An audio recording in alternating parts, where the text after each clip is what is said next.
Welcome to Ambassador's Daily Banquet, Odo, your daily spiritual nourishment. Yeah, yeah, we feast on God's word, draw strength from his promises to live as true ambassadors. Jure, receive fresh revelation to empower your faith. Oh yeah, let us step into today's banquet. Come on, step into the banquet. Have you ever had one of those brilliant ideas, a really powerful vision, but then you kind of struggled to make it a reality? Well, that's exactly what we're digging into today. We're breaking down the concept of strategic leadership using the devotional Ambassador's Daily Banquets as our guide. We're going to look at how to get from that initial spark of a vision to a solid plan with real effective execution, all within a spiritual framework. Okay, so at the very heart of this whole topic is this verse from Luke. It asks a super simple, practical question about building a tower, right? But the principle behind it is incredibly profound. This idea that any real vision requires you to plan ahead, to have foresight, to realistically figure out the cost, that right there is the cornerstone of what our source calls strategic leadership. So, what does strategic leadership actually mean in this context? In this first section, we're going to define the term and really explore the source's argument for why this approach is so essential. Not just for getting things done, but for being a responsible steward of our resources and our purpose. All right, so here's the formal definition the source gives us. Let's look at those keywords: discipline, vision, planning, and execution. It's not a single event. It's presented as this ongoing process, a discipline. And you have to pay attention to that last part, aligned with God's purposes. That totally shifts the focus, doesn't it? It moves leadership from just hitting goals to actually fulfilling a much higher calling. Now, this slide really lays out the two paths you can take, doesn't it? It perfectly contrasts the two mindsets. On one side, you've got the strategic approach. It's intentional, it's visionary, it's all about the plan. And on the other side, well, that's the haphazard approach. It's just reactive, and you can see where that leads: failure, wasted resources, and constant setbacks. It's a pretty powerful argument for why just winging it isn't really an option. Okay, so to make this concept less abstract and more tangible, the devotional gives us this amazing case study. We're going to look at a historical figure who is basically a masterclass in strategic leadership, Nehemiah. Let's dive into his story. So the context here is just huge. Nehemiah has this massive task of rebuilding the completely destroyed walls of Jerusalem. It's an overwhelming project, and he's facing some serious opposition.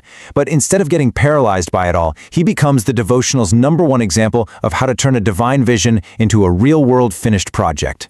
So how in the world did he pull it off? Well, the source breaks his method down into this really clear 4-step strategy. See, he didn't just show up and start handing out bricks. First, he surveyed the situation. He assessed all the damage. Then, he came up with a concrete plan. And this is crucial. He delegated tasks to empower other people.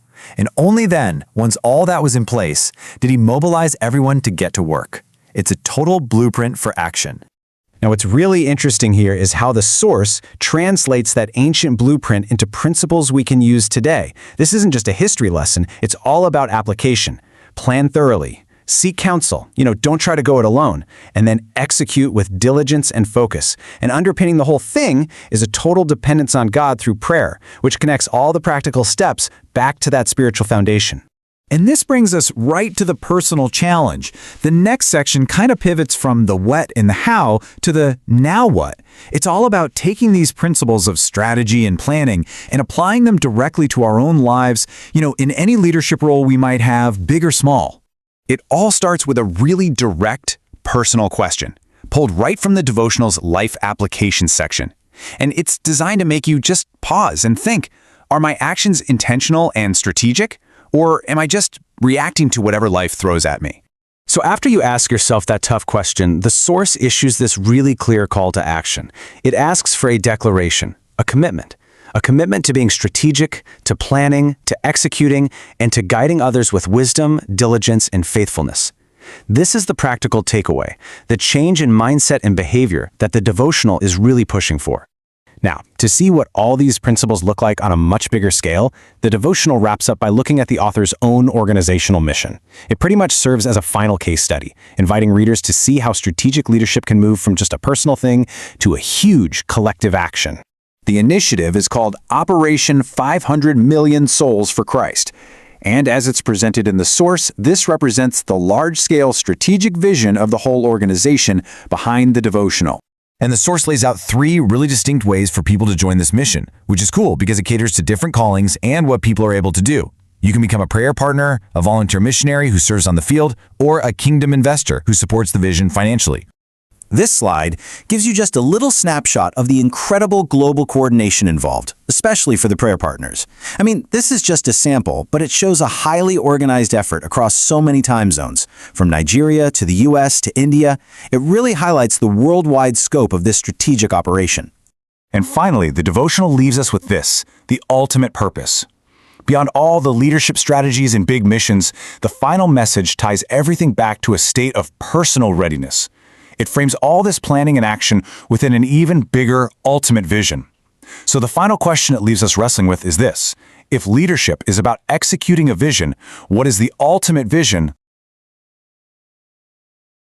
Thank you for watching. Please share, like, and comment. Your host, God7, David F. Wafulu.